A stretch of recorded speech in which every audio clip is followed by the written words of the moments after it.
Berjumpa lagi dengan Albarak. Kita lanjutkan cerita kelahiran kembali Dewa Abadi tanpa nama. Jangan lupa share, like, komen, dan subscribe. Kelahiran kembali Dewa Abadi tanpa nama bab 1251 Ratu Elfin. Elfin Queen, kita harus membunuhnya saja. Hanya perlu satu anak panah. Peri cantik dengan rambut merah gagah berani melintas.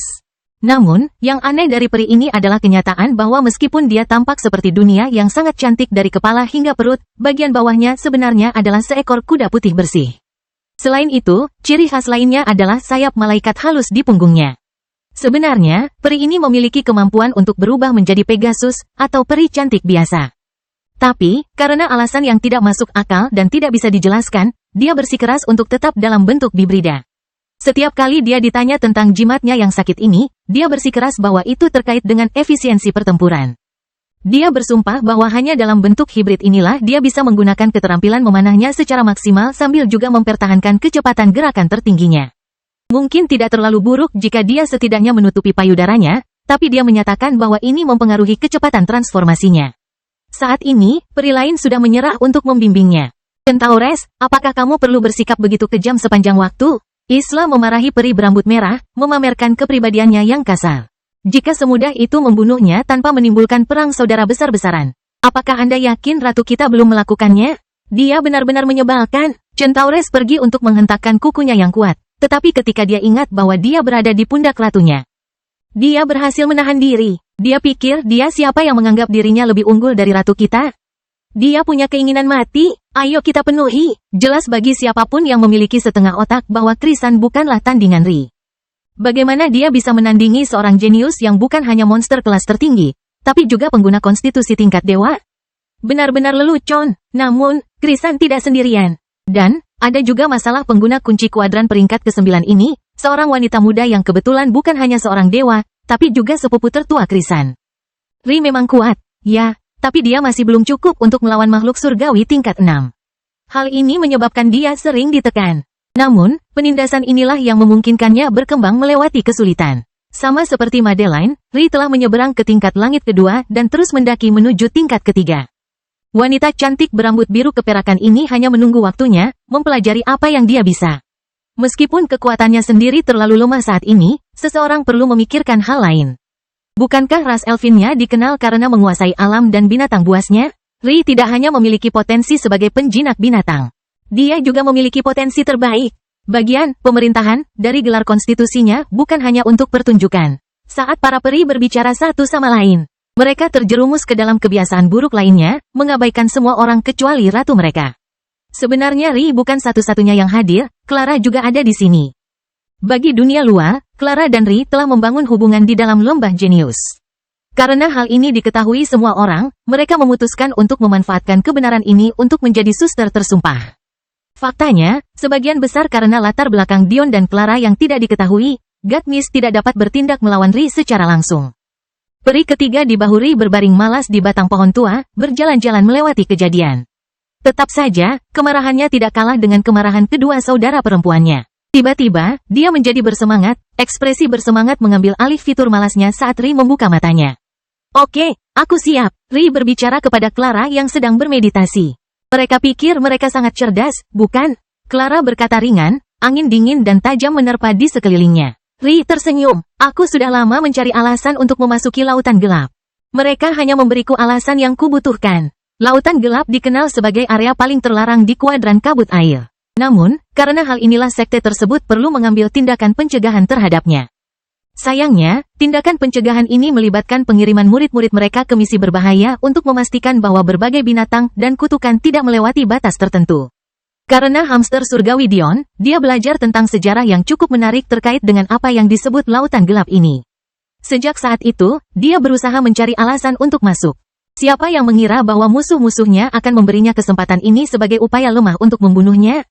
Meskipun dunia konstitusinya dipenuhi dengan binatang ajaib, budidayanya masih terlalu rendah untuk mewujudkannya menjadi kenyataan. Untuk saat ini, kemampuan terbaiknya terikat pada 3 pembantu kecil di bahunya. Namun, siapa bilang dia tidak bisa menemukan pembantu lain di dunia nyata? Sejarah mengatakan bahwa mantan Raja Elfin adalah orang pertama dan satu-satunya yang menaklukkan naga. Ri bertanya-tanya seberapa benar hal itu. Karena mereka menganggap wanita Dion Sacharo begitu lembut, bukankah Ri dan Clara akan lalai jika tidak memberi mereka pelajaran? Di kuadran lain, para jenius jalur iblis yang low profil membuat kehadiran mereka diketahui, terutama Lilith dan Sokzak. Namun, ini bukan karena talenta lainnya buruk. Sebaliknya, itu terlalu menaikkan alis karena terlalu banyak orang jenius yang muncul sekaligus bahkan jika mereka bergabung dengan sebuah sekte. Jika eselon atas memutuskan untuk menyelidikinya, mereka akan mendapat masalah yang tidak bisa dihindari. Karena itu, Lilith memutuskan bahwa hanya dia dan Sokzak yang akan mengikuti uji coba. Namun, cobaan yang terpaksa mereka jalani hanyalah lelucon. Meskipun mereka mencoba memperlambat kecepatannya, mereka berhasil melewati uji coba Duke hanya dalam 2 bulan. Tantangannya terlalu menyedihkan bagi mereka. Bagaimana ini tidak menimbulkan kekaguman? Tetap saja, untuk bisa mengikuti pelelangan, gelar raja adalah syarat minimum. Karena itu, meski sudah menimbulkan keributan, Lilith dan Sokzak tidak punya pilihan selain masuk lagi. Namun, meski kali ini sangat berhati-hati, mereka masih menyelesaikan persidangan raja hanya dalam 2 tahun. Saat ini, mereka sudah keluar sekali lagi dan menjadi pusat perhatian meski telah memasuki sekte enigmatik di kuadran peringkat ke-7. Lilith hanya bisa menghela nafas pada dirinya sendiri. Inti dari keinginan menggunakan kuadran peringkat ke-98 adalah untuk tetap bersikap low profile. Meskipun Lilith mempunyai niat untuk mengambil ujian Tuhan bahkan saat itu, dia yakin bahwa pada saat itu dia sudah siap untuk mengungkapkan kehebatannya. Selain itu, dia mendapat perlindungan dari penghalang menara. Tapi, sekarang, dia berada di lingkungan terbuka sebuah sekte dan tidak memiliki kendali atas mata serakah yang mengikutinya kemana-mana. Meskipun dia menjelaskan bahwa Sokzak adalah tunangannya, siapa yang peduli dengan pemuda berbakat tanpa dukungan? Malah, Sokzak berada dalam bahaya yang jauh lebih besar daripada dirinya. Dion muncul di dunia baru, melintasi bagian terakhir penghalang dengan lebih dari 50 orang di belakangnya. Namun, pada saat itulah dia menyadari bahwa alih-alih menginjakkan kakinya dengan kuat di tanah, dia malah jatuh dari langit. Aku tidak bisa terbang dengan energi suciku? Dion mengerutkan kening. Tentu saja, dia punya sayap. Tapi memamerkan tatonya adalah satu hal, membuat sayapnya diketahui orang lain adalah hal lain. Sebelumnya, Dion sengaja hanya menggunakan satu warna sayap sebagai pencuri istri bertopeng. Tapi, saat dia mengamuk melawan dewa sejati anak, dia sengaja mengubah warna mereka. Meskipun ini mungkin bukan masalah besar, hal ini jelas menanamkan gagasan di benak orang lain bahwa warna sayapnya tidak stagnan. Karena itu, Dion ragu untuk mengungkapkannya sekarang. Ini bukan saat yang tepat untuk menghubungkan kedua identitasnya. Kecepatan jatuh Dion semakin cepat. Berat badannya sangat berat sehingga hambatan udara menyebabkan lingkaran api muncul di sekelilingnya. Saat tanah mulai terlihat, alis Dion bergerak-gerak. Di bawah, ada danau ungu berwarna aneh dan cukup besar. Tentu saja, pikiran pertama Dion adalah racun, tapi bukan itu alasan dia bereaksi. Karena mencapai alam tubuh dengan api putihnya, dia seharusnya kebal terhadap racun apapun yang bukan tingkat bintang. Faktanya, karena sifat api bawaannya yang dalam, dia bahkan memiliki ketahanan tertentu terhadap racun-racun sekaliber itu juga. Kelahiran kembali Dewa Abadi tanpa nama bab 1252 Primal. Masalah sebenarnya di sini adalah bahwa ada binatang buas yang ditangkap oleh perasaan ilahi Dion, dan dia merasa bahwa kanon yang masuk ke rumahnya tidak akan diterima dengan baik sama sekali. Seolah-olah mendapat pertanda buruk, permukaan danau menjadi bergemuruh. Pada awalnya, itu hanyalah sebuah kubah air besar, seolah-olah air terjun besar tiba-tiba muncul dan terus berkembang. Namun, semakin tinggi air terjun ini, semakin terdistorsi gambarnya. Yang dulunya merupakan bentuk kubah sempurna yang melebar-lebarnya, memperlihatkan mulut besar yang terbuka. Mata makhluk itu lebarnya beberapa meter, berkedip menjadi celah merah dan ungu. Tubuhnya ditutupi sisik yang cocok dengan pola-pola ini, tampak seolah-olah dibuat dengan permata rubi dan batu kecubung. Sejujurnya, itu adalah binatang yang benar-benar cantik, sedemikian rupa sehingga Dion berasumsi bahwa itu adalah seorang wanita meskipun faktanya ia mengeluarkan yang begitu ganas. Apa-apaan itu? Mata Dion berkontraksi. Dia baru saja menyadari mengapa suasana ini begitu menindas. Jadi, familiar. Perasaan ini, terakhir kali dia merasakannya berada dalam dunia konstitusinya. Bahkan ketika Dion sedikit panik karena tidak bisa merasakan budidaya makhluk itu, sayap kristal ungu besar menyebar dari punggungnya. Namun, yang benar-benar memesona dari mereka adalah kenyataan bahwa sayap ini identik dengan sayap kupu-kupu. Dion tahu dia harus menangani ini secepatnya. Tidak akan lama lagi para murid Sekte Flaming Lily akan mulai berteleportasi kepadanya. Faktanya, jika mereka memulai dengan kondisi yang seburuk dia, mereka mungkin sudah menghancurkan piring mereka. Jika ini masalahnya, mereka menuju ke sini sekarang. Jika dunia ini benar-benar seperti itu, saya tidak perlu takut hanya karena saya tidak dapat merasakan budidaya makhluk ini. Mata Dion memerah. Aura binatang muncul dari dirinya saat dia menjadi lebih selaras dengan lingkungannya. Ya, suara Dion terdengar geraman. Kamu, aku bisa mengalahkanmu. Ledakan, tinju Dion menghantam kepala binatang itu. Meskipun beratnya sangat besar dan kekuatan di balik pukulannya, dia hanya menyeringai ketika dia melihat bahwa tidak ada satupun penyok pada sisik binatang ini. Dia kemudian menyadari bahwa dia benar. Binatang ini, itu adalah pemurni tubuh. Bagus. Aura binatang Dion naik ke ketinggian baru, darahnya terpompa dengan kegembiraan yang tidak bisa dia kendalikan. Tinjunya menghujani binatang itu, mengabaikan raungan kemarahan, rasa malu dan kesakitan yang keluar dari bibirnya. Baik binatang itu maupun Dion tidak bisa lagi melawan gravitasi. Detik berikutnya, mereka menyemburkan air ungu ke udara, tenggelam beberapa ratus meter ke dalam danau. Namun, saat itulah binatang itu mendapatkan keuntungannya sendiri. Sebelumnya, Dion telah memanfaatkan kemauan spasialnya, melumpuhkan kemampuan binatang itu untuk mengatur waktu kejatuhannya. Masalahnya adalah bahkan dengan peningkatan besarnya, kemampuannya untuk menyeberang beberapa kilometer telah turun menjadi hanya beberapa puluh meter. Ini masih berguna dalam pertarungan melawan manusia, tapi melawan binatang sebesar itu, praktis tidak ada gunanya. Namun, Dion memiliki sesuatu yang belum pernah dia miliki sebelumnya. Dia tidak lagi melumpuhkan dirinya sendiri. Aura Dion begitu deras hingga air tidak berani muncul bahkan dalam jarak 5 meter dari dirinya. Gelembung udara yang keruh dan angin kencang menyelimuti dirinya saat sebuah tongkat muncul. Binatang itu meraung, berlari ke arah Dion untuk menggigitnya dengan marah, tapi gerakan Dion terlalu dalam. Tubuhnya seakan berkedip dan menghilang, muncul di atas kepala yang terbaik. Lengannya tertekuk, kulitnya yang berwarna perunggu mawar bersinar dengan cahaya dewa saat baju besi dewa perangnya yang berwarna putih dan biru royal tampak menutupi dirinya. Tongkatnya tampak hidup, bersinar dengan cahaya suci. Ada sesuatu yang sama sekali berbeda tentang staf Gideon. Bahkan ketika susunan dao setengah langkah muncul di punggungnya dan dia mengayun ke depan, jelas bagi siapapun yang melihat bahwa ada sesuatu yang sangat mendalam tentang gerakannya. Entah bagaimana, meskipun tidak ada teknik apapun yang melekat padanya, meskipun itu adalah ayunan yang murni dan sederhana, sepertinya ia membawa kemauan dengan kedalaman yang tak ada habisnya. Mata Dion bersinar ketika tongkat itu terhubung dengan kepala binatang itu. Raungan yang hanya bisa ditiru oleh binatang yang sekarat mengguncang dunia mistis api emas. Beberapa ratus kepala terangkat ke atas, semuanya memandang ke arah Dion tanpa henti. Binatang buas yang luar biasa. Untuk dapat mengeluarkan suara kaliber ini, budidayanya jauh di luar dugaan. Siapa yang sudah bisa menempatkannya dalam kesulitan seperti itu? Mereka baru berada di sini kurang dari 10 detik. Mereka yang mendengar panggilan itu menggigil ketakutan. Berpikir bahwa mereka berada di sini terlalu sedikit waktu untuk mencapai prestasi seperti itu, mereka memikirkan hal lain yang membuat mereka takut. Bagaimana jika bukan manusia yang melakukan ini, melainkan binatang lain? Jika binatang sekuat itu bisa dikalahkan, peluang apa yang mereka miliki? Berpikir sampai titik ini, banyak murid sekte Flaming Lily meninggalkan pikiran mereka untuk melihat-lihat area mereka sebelum berteleportasi ke Dion. Meskipun mereka menghargai bantuan Dion, mereka tetaplah wanita yang sombong. Mereka memiliki keyakinan pada kemampuan mereka sendiri. Namun, raungan tunggal itu mengguncang harga diri mereka. Apa gunanya kesombongan jika kamu mati? Para wanita dari sekte Flaming Lily mulai menghancurkan pelat teleportasi mereka satu persatu. Meskipun hanya susunan tingkat komet yang bisa menjamin teleportasi kemanapun di alam semesta, dunia mistis api emas tidak begitu besar. Faktanya, itu hanya sekitar 10 kali lipat ukuran jangkauan indera ketuhanan Dion yang sekarang cacat. Jadi, susunan tingkat Grandmaster sudah lebih dari cukup bahkan di bawah undang-undang tata ruang yang lebih ketat ini. Segera, mereka mulai muncul di atas danau ungu dalam kebingungan. Mereka mengira mungkin ada semacam kesalahan, tetapi ketika mereka memperhatikan sesama murid di sekitar mereka, mereka menghela nafas lega. Pada akhirnya, tampaknya satu-satunya murid yang masih memutuskan untuk menolak bantuan Dion adalah Sabona dan Yande Fere, tapi ini sudah diduga.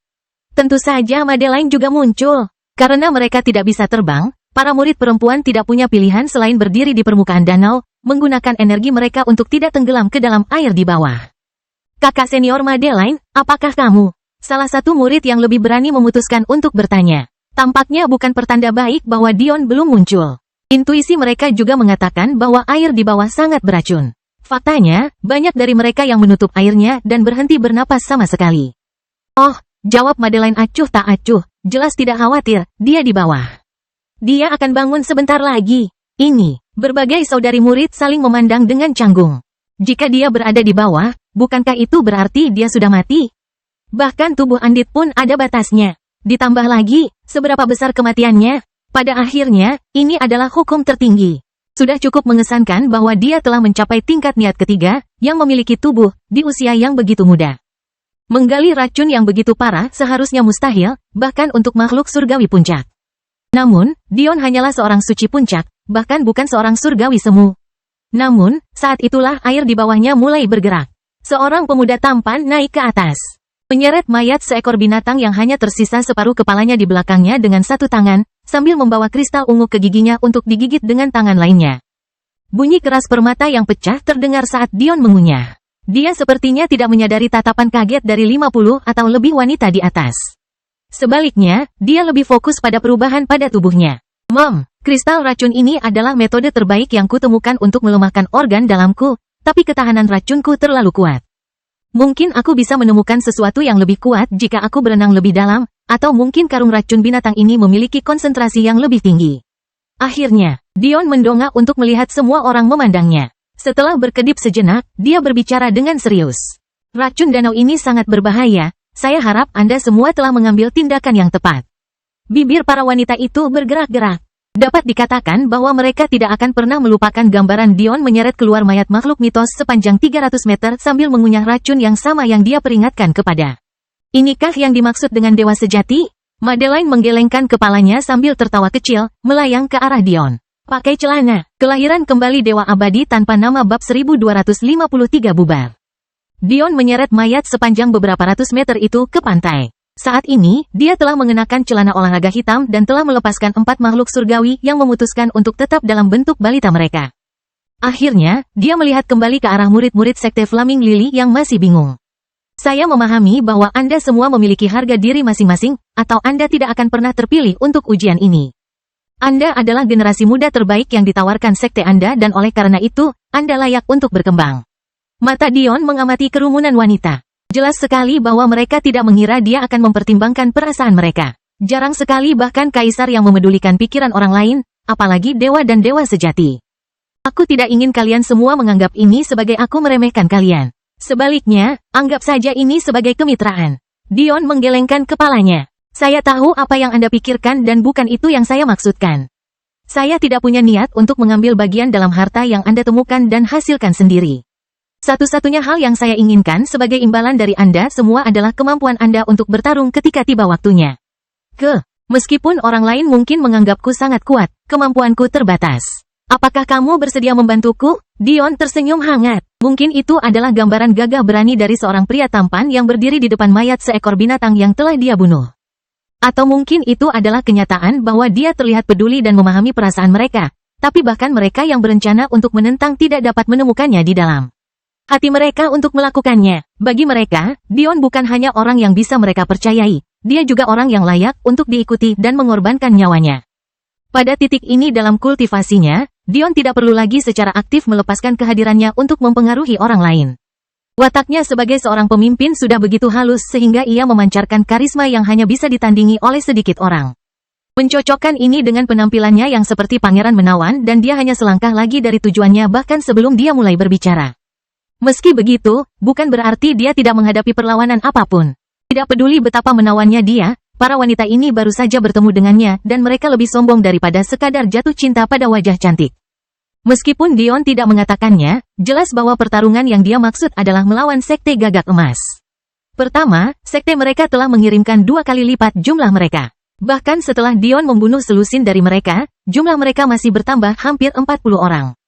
Selain itu, para murid sekte gagak emas memiliki akses terhadap sumber daya, teknik, dan bakat yang jauh lebih baik daripada mereka. Ini bahkan tidak menyebutkan fakta bahwa keluarga Golden dan Crow berbagi 2 bagian dari garis keturunan Golden Crow kuno, seekor binatang punah yang pernah berdiri setara dengan naga dan phoenix. Sepotong kebenaran ini sangat lazim karena secara praktis menjadikan dunia mistik ini sebagai halaman belakang mereka. Ditambah lagi, Dion sendiri yang mengatakannya. Dia terlalu lemah sendirian. Meskipun dia adalah dewa sejati, Christian ketiga sudah menjadi dewa surgawi dan dia sendiri. Sementara Dion bahkan bukan seorang surgawi. Sebenarnya Yandere bisa mengalahkan dewa emas dengan mudah 1 lawan 1, tapi dia tidak sendirian. Dia dikirim dengan 4 pelindung langit puncak.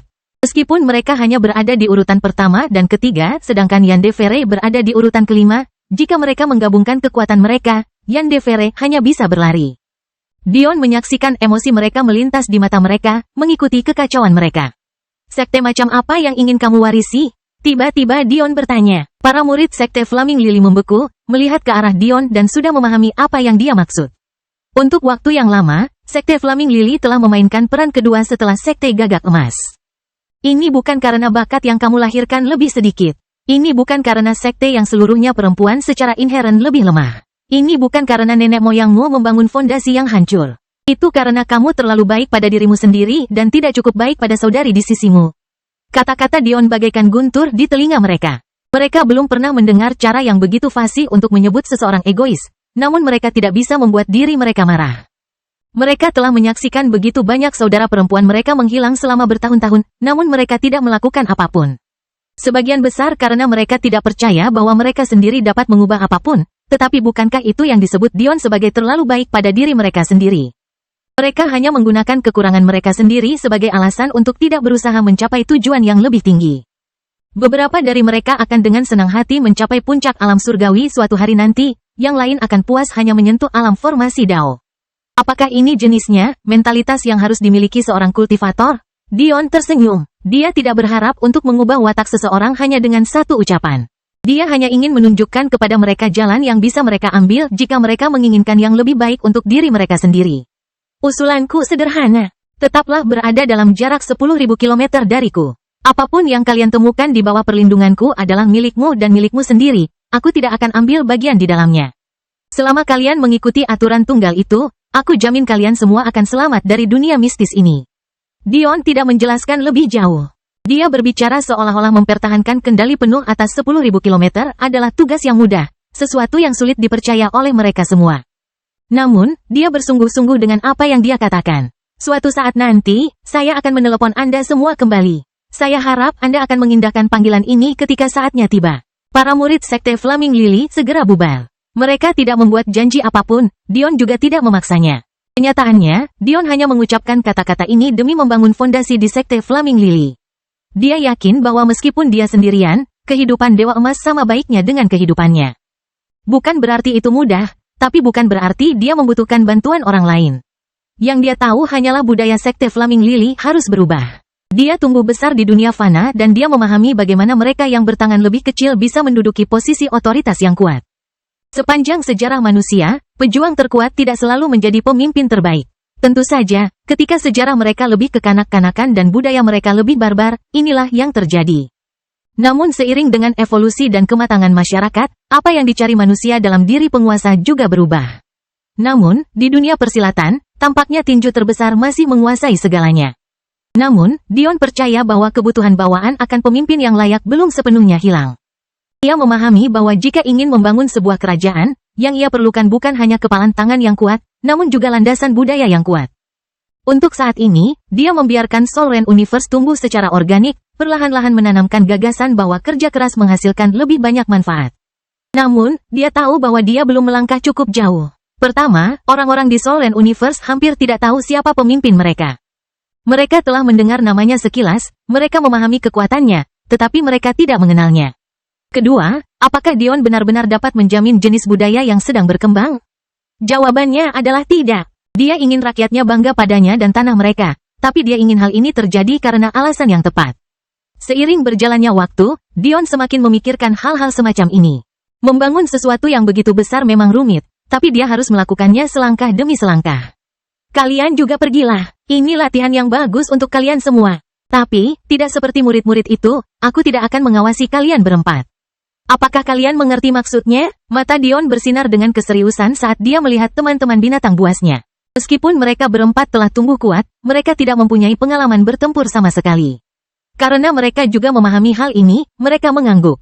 Bagus. Tetaplah bersama. Jaga satu sama lain. Pelajari apa artinya bertarung sebagai satu kesatuan. Dion mulai mencatat apa yang dia harapkan dari mereka. Aku tidak akan memberi kalian berempat makanan apapun, kalian harus menemukannya sendiri. Selain itu, jangan datang dan temukan aku sampai setidaknya 1 tahun kemudian. Mengerti? Keempat binatang itu cemberut, tapi pada akhirnya mengangguk. Tugas ini jauh lebih sulit daripada yang Dion bayangkan. Kelahiran kembali Dewa Abadi tanpa nama bab 1254 cerah. Tidak satu pun dari itu. Dion melambaikan tangannya sambil menepuk-nepuk kepala kecil mereka. Kalian semua memiliki potensi tinggi untuk menyempurnakan tubuh sebagai binatang. Tidak ada lingkungan yang lebih baik untuk mengambil langkah itu selain di sini. Jika kalian semua ingin melepaskan belenggu yang menahan kalian, inilah kesempatan kalian. Lakukan yang terbaik. Dion memperhatikan keempat balita itu menghilang ke dalam hutan sekitarnya, ekspresi tegas di wajahnya. Pada akhirnya, pikirannya disela oleh tawa Madeline. Kamu benar-benar berusaha menakut-nakuti mereka. Saya harus melakukannya, atau mereka tidak akan menganggapnya serius. Hidup mereka terlalu nyaman sampai sekarang. Dion menghela nafas. Kata-katanya tidak salah. Sejak lahir, mereka telah diberi pil pemeliharaan binatang terbaik. Mereka hanya makan daging binatang bermutu tinggi dan buah-buahan rohani. Bahkan metode pelatihan dan ruangan mereka berada pada tingkat tertinggi. Dengan semua persiapan ini, meridian mereka telah melebar hingga batas maksimal. Garis keturunan mereka telah dibersihkan hingga sempurna, dan konstitusi mereka berada pada puncaknya sehingga mereka dapat diberikan bakat bawaan mereka. Saat ini, mereka sudah sangat siap untuk meningkatkan garis keturunan mereka ke tingkat berikutnya. Faktanya, Dion bisa saja melakukannya sejak lama, lagi pula dia punya akses ke lantai 2 menara. Dengan itu, dia tidak membutuhkan esensi darah. Dia bisa meningkatkan garis keturunan binatang dengan darah normal. Namun, Dion menahan diri hingga sekarang. Ia percaya bahwa semakin kokoh fondasi yang mereka miliki, semakin besar pula kemajuan yang akan mereka alami. Tujuannya bukan hanya untuk meningkatkan mereka ke tingkat tertinggi, tetapi untuk mengangkat mereka ke status raja. Ini membutuhkan upaya terbesar mereka. Jika saat ini mereka setara dengan Kitsune berekor 8. Jika mereka menjadi raja dengan tingkat tertinggi, bakat mereka akan mencapai apa yang dimiliki Ri jika dia juga tidak memiliki konstitusi tingkat dewa. Mereka akhirnya akan memanfaatkan bakat sejati dari binatang tertinggi. Madeline memeluk tangan Dion, bersandar di bahunya. Kamu bisa membodohi mereka, tapi aku tahu kamu menempatkan susunan pemantauan di dalamnya. Dion tersenyum. Mungkin. Madeline tidak menanggapi. Dia merasa mabuk dengan kehadiran Dion. Sudah terlalu lama sejak dia menghabiskan waktu bersamanya. Kesadaran seperti itu membuat hati Dion sakit karena rasa bersalah. Baiklah, suara Dion menggelegar. Anda, istri pertama Dion Sacharo, harus mengambil keputusan yang sangat sulit. Oh, mata ungu indah Madeline berkedip. Meham, Dion mengangguk dengan serius. Maukah kamu melihat segunung perak? Sungai yang sangat jernih hingga dasarnya yang dipenuhi kristal terlihat jernih dari atas.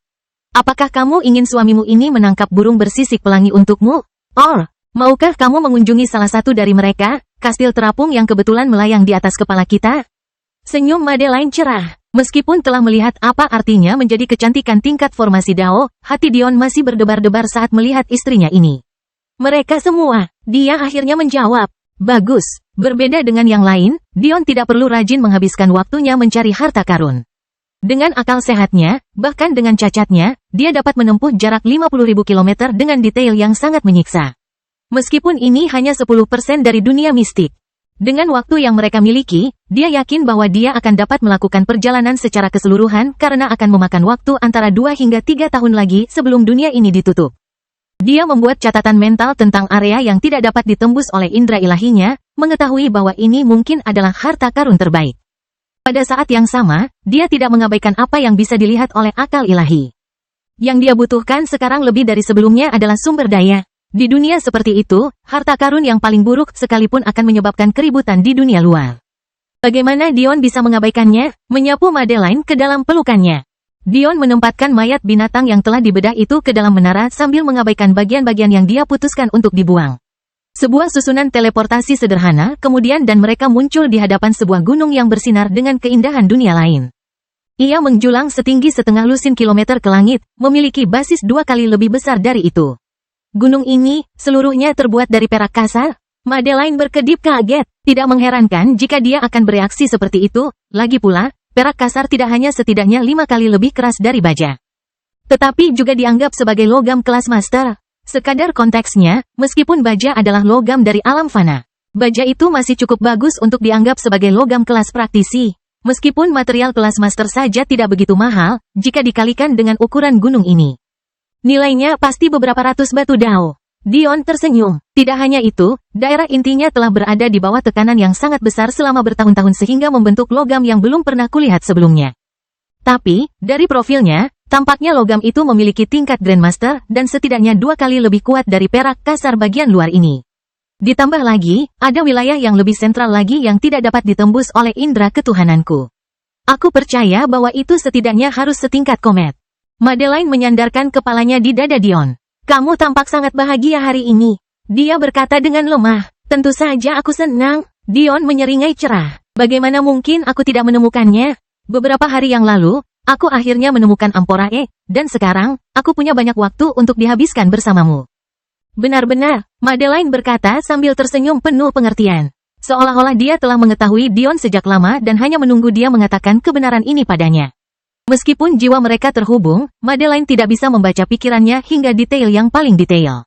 Mom, Dion menjawab, ekspresinya menjadi serius. Bahkan dia tidak mengerti kenapa dia mengucapkan kata-kata selanjutnya, tapi dia merasa hampir terdorong untuk melakukannya. Apakah kamu tahu siapa cinta pertamaku? Tiba-tiba Dion bertanya, itu kamu, kau tahu, jika aku tidak pernah bertemu denganmu, aku mungkin masih sendirian hari ini. Clara akan mati bersama ayahnya karena aku tidak akan pernah membawanya ke dunia persilatan. Kerajaan Elfin akan jatuh ke tangan Dayu karena aku tidak akan menyelamatkan mereka karena hubunganku dengan Ri. Dan, aku mungkin sudah mati dalam percobaan keduaku beberapa tahun yang lalu. Meskipun kata-kata terakhir Dion tampak berlebihan, sebenarnya tidak. Lulusnya ujian kedua tidak hanya menjadi lebih mudah dengan membuat Amporae jatuh cinta padamu, itu juga merupakan syarat untuk sukses. Itu adalah ujian yang mustahil untuk dilewati tanpa pengabdian penuhnya, inilah mengapa Dion adalah satu-satunya dalam sejarah persidangan yang pernah lulus. Kau membuka bagian diriku yang itu. Jika bukan karenamu, tidak akan ada wanita yang memasuki hatiku. Kata Dion serius. Tidak ada yang bisa menggantikanmu. Dia memeluk tubuh Madeline, menyandarkan dagunya di kepala Madeline. Pada saat itu, Madeline tiba-tiba merasakan beban yang tidak dia sadari ada di dadanya. Dia selalu mencintai tanpa pamrih, bahkan dia tidak tahu kapan beban ini muncul. Tapi, Dion entah bagaimana bisa memahaminya dan mengucapkan kata-kata yang persis ingin dia dengar. Dia mendengarkan Dion yang berhati tenang dalam diam, senyuman puas menghiasi wajahnya yang cantik. Dion menyeringai, ayo kita lihat apa yang tersembunyi di dalam gunung ini. Dengan berpikir, susunan cemerlang mulai perlahan terbentuk di permukaan gunung. Dalam momen tipe lingkaran penuh, susunan yang terbentuk tidak lain adalah sama dengan yang digunakan Dion saat kencan pertamanya dengan Madeline.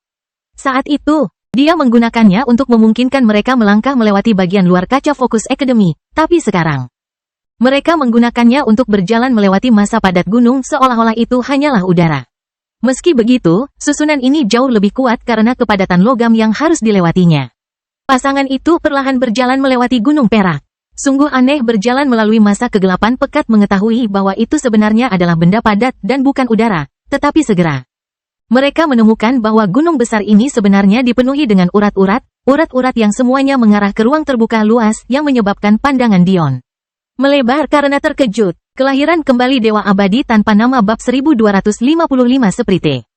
Dunia yang tersembunyi di dalam gunung perak kasar sungguh menakjubkan. Dari dinding ke dinding, sepanjang ratusan meter, logam padat bersinar dengan cahaya pelangi yang menyala-nyala, menutupi bagian dalamnya. Anehnya, tidak seperti yang diharapkan Dion, terdapat terowongan-terowongan besar yang dikuduskan, semuanya mengarah ke inti ini. Di tengah segalanya, terdapat struktur kristal berbentuk aneh. Tampaknya melayang di udara tanpa dukungan apapun, berputar perlahan. Tiba-tiba, Dion merasakan bahaya yang nyata. Perasaan ilahinya menyapu segalanya, tetapi dia tidak dapat menemukan satu musuh pun. Yang lebih membingungkan lagi, Dion yakin bahwa tanpa metode masuknya, bahkan makhluk surgawi pun harus menggali selama berbulan-bulan untuk mencapai titik ini. Selain itu, bahkan para master formasi yang berasal dari Sapientia Quadrant Guild tidak akan berani menggunakan metodenya karena dia yakin tidak satupun dari mereka yang memiliki indera ilahi yang cukup kuat untuk melihat apa yang ada di dalam gunung. Sejauh yang mereka tahu, itu hanyalah segumpal logam padat. Meski begitu, Dion mempercayai instingnya. Meskipun dia baru saja mulai menyempurnakan indera kebinatangannya, mereka telah menyelamatkannya dari bahaya lebih dari sekali. Jangan bergerak, kata Dion pada Madeline dengan lembut sambil memeluknya lebih erat. Dia bersiap untuk mengirimnya keluar dengan susunan teleportasi saat semuanya berjalan ke kiri. Madeline mengangguk tanpa berkata apa-apa. Dia juga memiliki naluri yang lebih mirip binatang karena mengikuti jalan ametis. Mereka tidak sehalus milik Dion, tapi setidaknya, dia juga merasa ada yang tidak beres. Yang kecil, Yin kecil, apa yang terjadi? Apakah Anda tahu dari mana datangnya bahaya ini? Tekanan besar membebani hati Dion. Dia merasa perlu segera melarikan diri, tapi pikirannya yang lebih mirip manusia mengatakan kepadanya bahwa itu juga bukan jawabannya. Kakak, ini buruk, Yin kecil berkata dengan suara lemah. Sangat buruk. Yang kecil tampaknya berpikir bahwa kata-kata Yin kecil bahkan tidak cukup. tetapi bahkan dia tidak berani mengatakan lebih banyak lagi. Mereka tidak terlalu mengkhawatirkan diri mereka sendiri, tetapi mereka semakin menyukai Dion. Selain itu, hamster surgawi hanya bisa terikat satu kali seumur hidupnya. Bahkan jika mereka selamat setelah Dion meninggal, mereka akan ditakdirkan untuk melayang sepanjang arus waktu tanpa jangkar. Begitulah kutukan mereka. Berhentilah bersikap samar, jelaskan. Dion mengerutkan kening. Sekarang bukan waktunya untuk panik. Dia datang demi menghabiskan waktu bersama istrinya. Faktanya, dia sengaja memilih lokasi dengan bahaya paling sedikit. Meskipun harta mereka juga jauh lebih sedikit, dia merasa ada hal yang lebih penting daripada mengejar keuntungan terbesar saat ini. Namun, meski dengan usahanya, dia entah bagaimana bertemu dengan tempat yang mungkin lebih berbahaya daripada lokasi yang sengaja dia hindari.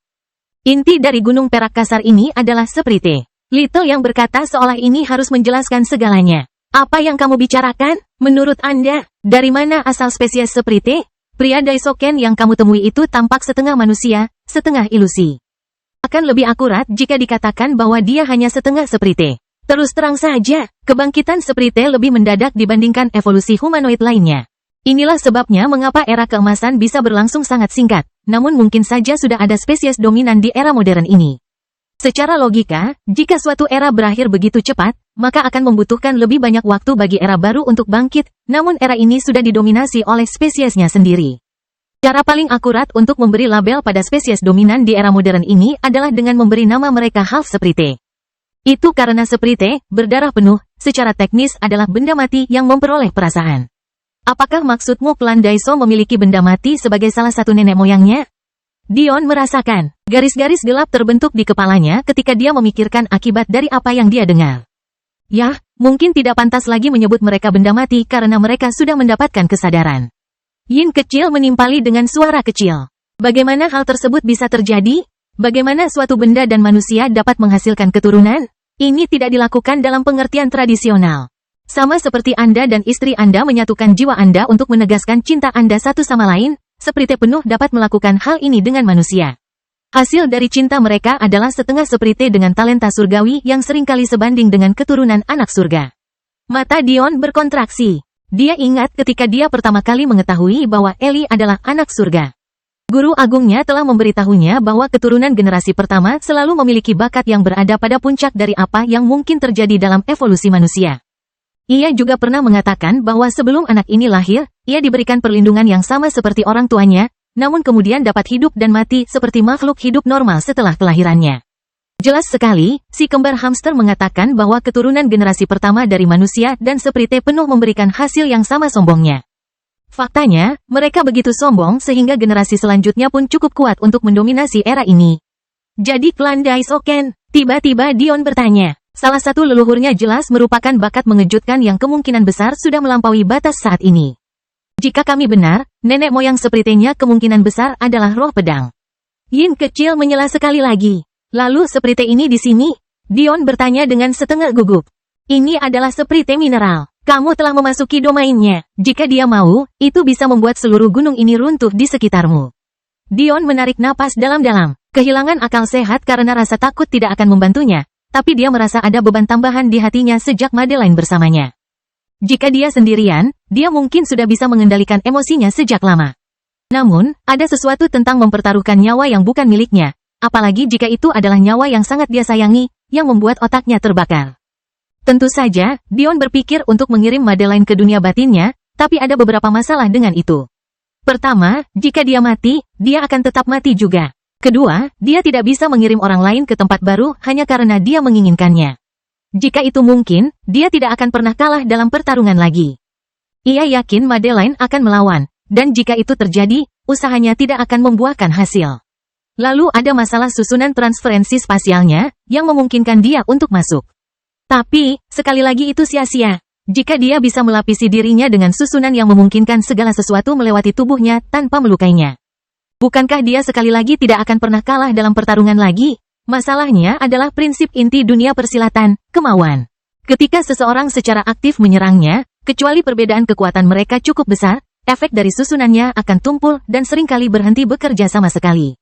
Kembali ke Akademi Fokus ketika Dion menggunakan susunan transferensi spasial untuk bertahan dari serangan Oliver, kakak laki-laki Madeline, itu berhasil karena kemauan Oliver lemah. Dia baru saja memahami kemauan tingkat 3 dan dia hanyalah ahli tahap pembentukan meridian. Dia tidak memiliki kemampuan untuk meniadakan efek susunan Dion. Namun, entitas surgawi seperti Sprite Mineral berada pada level yang sama sekali berbeda. Bahkan jika Dion membawa Amporai bersamanya, tidak ada jaminan untuk bertahan hidup. Apakah kalian punya ide? Tanya Dion. Sprite tidak lebih mencintai jalan dari mana mereka dilahirkan. Sprite angin menyukai angin, Sprite api menyukai api, Sprite pedang menyukai pedang. Mineral Sprite menyukai mineral. Dion tersenyum pahit. Bagaimana dia tahu bahwa keadaan akan menjadi seperti ini? Tadinya ia hanya bertanya berharap mendengar jawaban yang berbeda, namun ternyata ketakutannya kini menjadi kenyataan. Di antara dunia batinnya, menara bijak iblisnya, dan cincin spasialnya, Dion memiliki banyak bahan berharga yang mungkin disukai oleh Sprite Mineral. Namun, bukan berarti dia ingin melepaskan mereka. Mata Dion bersinar dengan cahaya aneh. Sambil berpikir, dia mulai berteriak keluar dengan energi jiwa yang murni. Ini adalah sesuatu yang jarang, bahkan mungkin pernah, dia lakukan. Seringkali, lawan-lawannya hampir tidak tahu apa kekuatan jiwanya hanya karena dia bisa menyembunyikannya dengan baik. Tapi, ini tidak berarti bahwa dia tidak mampu melakukan hal ini. Kelahiran kembali Dewa Abadi tanpa nama bab 1256 milikku. Jangan menentangnya, yang kecil berkata dengan panik. Saya tahu apa yang saya lakukan, kata Dion lembut. Little yang hampir terlibat kontes berteriak dengan Dion. Anda tahu apa yang Anda lakukan? Anda bahkan tidak tahu siapa lawan Anda 2 menit yang lalu. Kemudian, Anda sebenarnya meminta bantuan kami untuk memberikan solusi. Sekarang Anda melakukan sesuatu yang sangat bodoh namun Anda ingin kami percaya bahwa Anda tahu apa yang Anda lakukan? Namun, sebelum dia bisa mengucapkan kata-kata ini, Yin kecil meletakkan cakar kecilnya di bawah rahangnya, menutup mulutnya. Pikiran Dion sederhana. Bahkan jika dia harus menyerahkan sebagian hartanya sebagai permintaan maaf karena telah mengganggu wilayah mineral Sprite ini, dia harus memaksimalkan peluangnya untuk mendapatkan pengampunan. Bukankah jiwa yang kehilangan tubuhnya sebagai tuan rumah juga dikenal sebagai roh?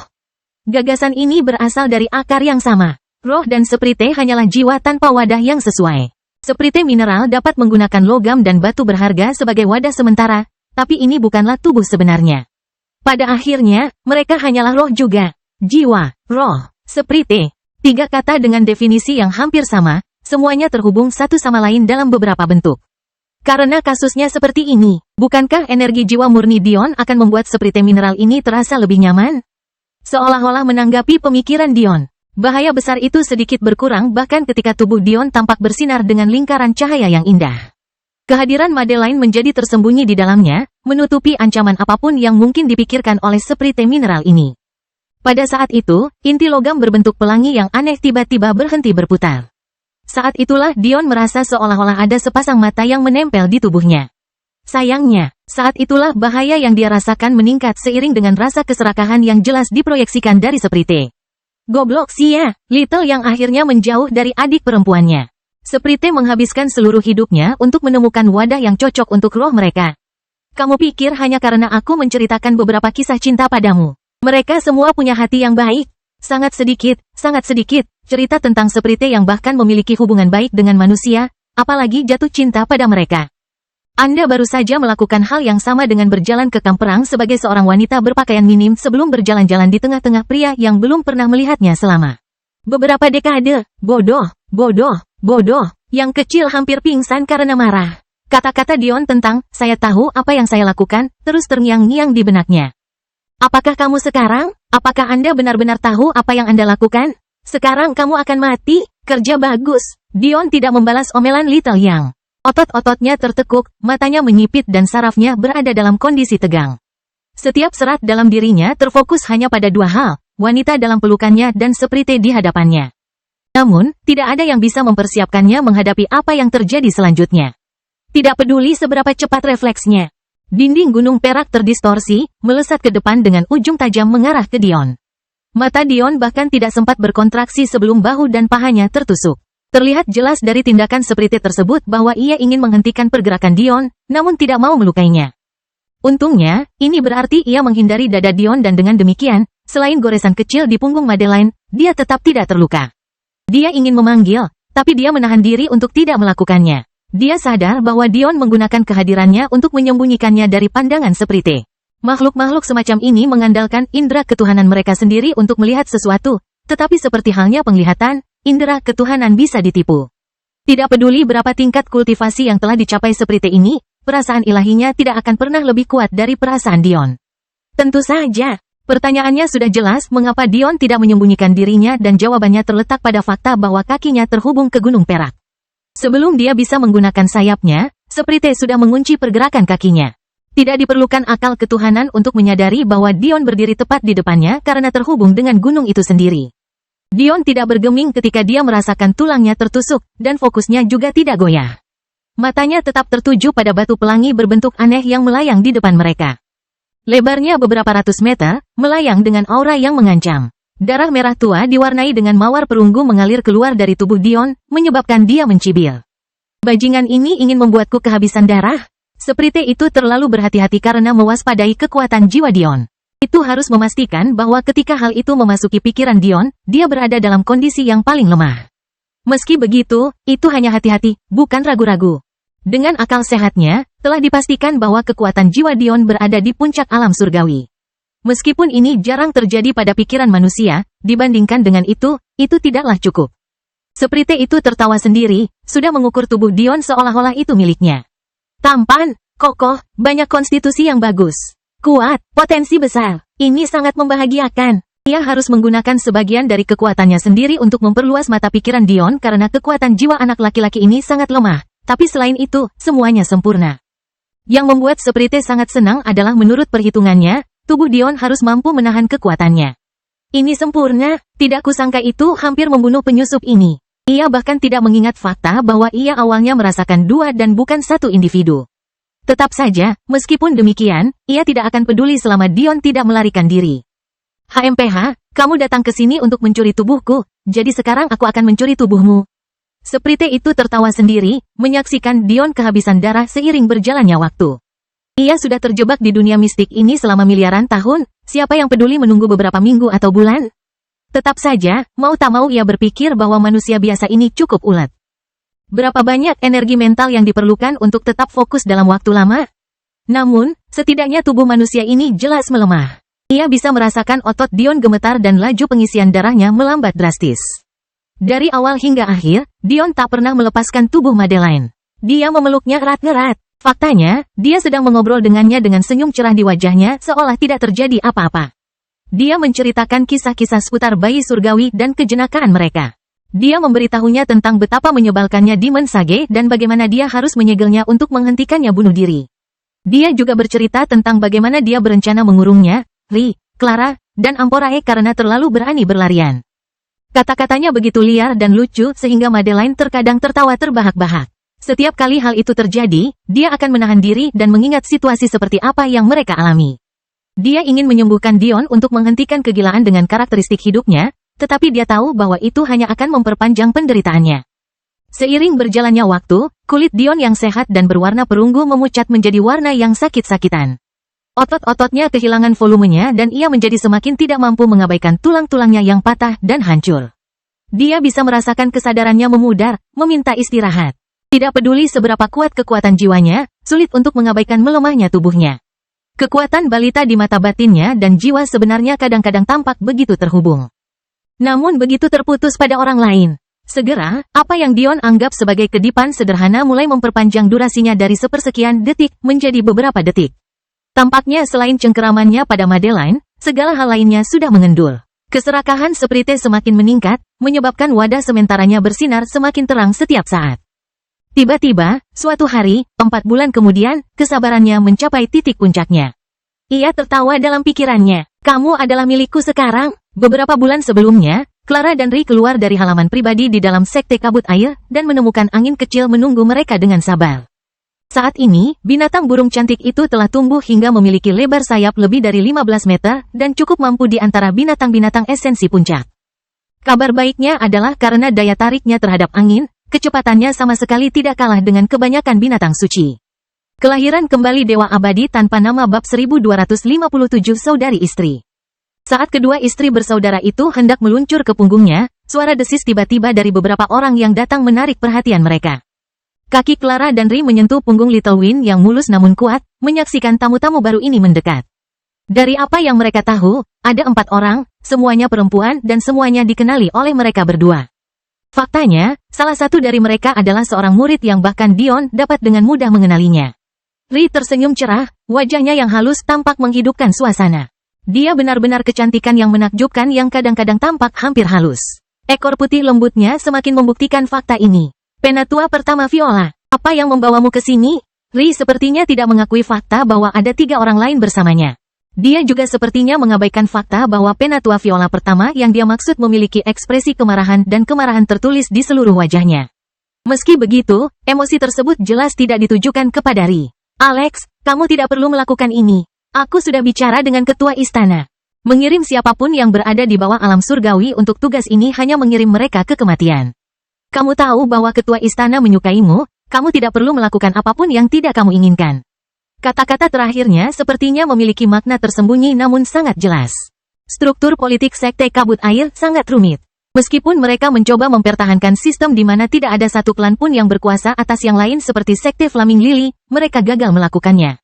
Atau, lebih tepatnya, ia telah berhasil beberapa saat sebelum struktur ini mulai runtuh secara perlahan. Sebenarnya, memiliki sistem seperti Sekte Flaming Lily hanya mungkin terjadi karena campur tangan Sekte Gagak Emas. Setiap kali perempuan yang sangat kuat muncul, mereka akan dikeluarkan, dilumpuhkan, atau dipaksa menikah dengan klan mereka. Dengan hal ini yang terjadi terus-menerus dalam jangka waktu yang lama, menjadi sulit bagi ahli manapun untuk bangkit dan meletakkan landasan bagi generasi masa depan mereka. Namun, Sekte Kabut Air tidak mempunyai masalah seperti itu. Sama seperti klan Hydra dari kuadran peringkat ke-6, ia adalah satu-satunya kekuatan di sini, yang mengendalikan lebih dari 50 alam semesta saja. Akibatnya, munculnya para ahli top tidak dihalangi dengan cara yang tidak wajar, yang mengakibatkan munculnya beberapa klan yang kuat, namun tidak ada yang lebih kuat dari klan kabut mereka. Klan Krisan yang sama dan sepupunya yang lebih tua kebetulan menjadi bagian dari, belum lagi Penatua kedua yang saat ini sedang mencibir dan Penatua Agung Sekte yang saat ini tidak ada. Sederhananya, meskipun posisi ketua istana diisi oleh seseorang yang bukan dari klan kabut, karena kekuatan sekuler yang dikendalikan keluarga ini. Dia hampir dipaksa menjadi tidak lebih dari sekedar figur kepala. Namun, meski sebagai figur kepala, dia masih bisa melindungi Ri. Saat ini, klan kabutlah yang telah mengambil peran sebagai Sekte Gagak Emas di kuadran kabut air, memusnahkan bakat-bakat di kiri dan kanan. Ketua istana saat ini telah bekerja sepanjang hidupnya untuk mengubah cara kejam mereka, berhasil meningkatkan kemampuannya dan mendapatkan pengakuan dari simbol kabut sekte. Namun, dia terlalu naif. Bahkan setelah mendapatkan kekuatan ini, dia menyadari bahwa itu tidak berarti banyak. Dia telah mengabaikan orang lain begitu lama dalam hidupnya, berfokus pada membangun kekuatan individu, sehingga dia tidak memiliki faksi yang dia kendalikan sendiri. Pada saat dia menyadari betapa pentingnya hal ini, sudah bertahun-tahun berlalu. Tidak heran jika ketua istana secara pribadi mengirimkan undangan kepada Ri ketika dia mengetahui fakta bahwa warisan leluhur kabut mereka telah diambil olehnya. Ini melanggar segala bentuk etiket yang pantas, tapi ketua istana putus asa. Dia takut klan kabut akan menjadi kurang ajar dan tidak lagi peduli dengan gelarnya sebagai ketua istana. Faktanya, dengan lahirnya Dewa Kabut, mereka bahkan mungkin tidak perlu berbuat curang untuk mendapatkan posisinya. Namun, apa yang dimiliki oleh ketua istana adalah waktu. Dia adalah dewa sejati palsu dari generasi sebelumnya yang tidak pernah diizinkan mengikuti ujian dewa karena klan kabut memonopoli kunci. Jika bukan karena klan kabut secara sistematis memotong sumber dayanya, atau fakta bahwa dia terlalu khawatir sekte akan pergi mencari miliknya sendiri. Dia mungkin sudah lama mencapai ranah formasi puncak Dao. Yang dibutuhkan oleh ketua istana ini adalah agar Ri menjadi dewasa dan membangun faksinya sendiri yang mampu menyaingi klan kabut. Yang mereka butuhkan adalah keseimbangan. Tapi, siapa yang mengira bahwa sebelum rencana ini mulai berkembang, orang-orang rendahan ini akan mengirim Ri ke lautan gelap? Elder pertama, tidak perlu terlalu cemas. Bukankah ini pilihan murid inti Alexandria sendiri? Suara apatis namun dewasa terdengar, keluar dari bibir penuh kecantikan dengan penampilan malas. Bukan karena dia terlihat tidak terurus, tapi dia tampak bosan dengan semua yang ada di hadapannya. Ini tidak lain adalah Dewa Kabut. Si cantik berambut biru hampir tidak bisa membuka matanya. Namun, aura yang mengelilinginya sangat ganas dan tak terkendali. Dikotomi semacam ini adalah yang paling menakutkan untuk dihadapi. Tidak ada yang bisa memprediksi apa yang akan dia lakukan selanjutnya. Ri tersenyum seolah sedang menonton pertunjukan badut. Siapapun yang memiliki setengah otak memahami bahwa dia memiliki potensi yang jauh lebih besar daripada Dewa Kabut. Satu-satunya perbedaan di antara mereka adalah usia. Meskipun Ri memiliki konstitusi dewa, miliknya adalah tingkat surga. Sementara Ri lulus ke alam surga sebagai ahli tingkat ke-9, Godmist hanya berada di tingkat ke-6. Ditambah lagi, yang terpenting, Ri telah mendapatkan pengakuan dari leluhur Sekte Kabut Air sementara Dewa Kabut telah mencoba dan gagal beberapa tahun yang lalu. Perbedaan kemampuan yang begitu mengejutkan seharusnya membuat hal ini menjadi jelas. Namun justru karena perbedaan yang ada, klan Kabut berusaha keras untuk mengakhiri masalah ini sesegera mungkin. Masalah bagi mereka adalah Ri bukan hanya variabelnya sendiri. Begitu pula Clara. Faktanya, kemungkinan besar itulah alasan mereka datang ke sini hari ini sementara tetua pertama dikirim untuk memastikan mereka tidak bisa pergi terlalu jauh. Saya harap Grandmaster Clara tidak berharap untuk mengikuti Junior Sister Alexandria. Krisan bertanya dengan senyum polos. Dia sudah lama membenci Clara juga mengingat dialah yang melindungi Ri saat dia menerima warisan leluhur mereka. Lalu bagaimana kalau aku? Clara berkata dengan dingin. Oh, Krisan memiringkan kepalanya seolah dia terkejut. Kamu cukup berani melakukan hal itu. Tapi ada aturan di sini yang bahkan harus dipatuhi oleh Grandmaster sepertimu. Dia menjelaskan dengan sabar. Samudra Gelap mungkin merupakan daerah yang berbahaya, tapi masih merupakan bekas tanah suci sekte kita, tidak sembarang orang bisa masuk sesuka mereka. Mengertilah, penatua kedua berdeham. Sesuatu selain bagian luarnya yang terlalu kusut membuat orang-orang di sekitarnya merasa tidak nyaman alih-alih memunculkan keinginan untuk melindungi yang merupakan hal yang lebih normal. Grandmaster Clara, meskipun murid inti Krisan berbicara tentang masalah etiket, sebagian besar hal ini dapat diabaikan karena latar belakang Anda.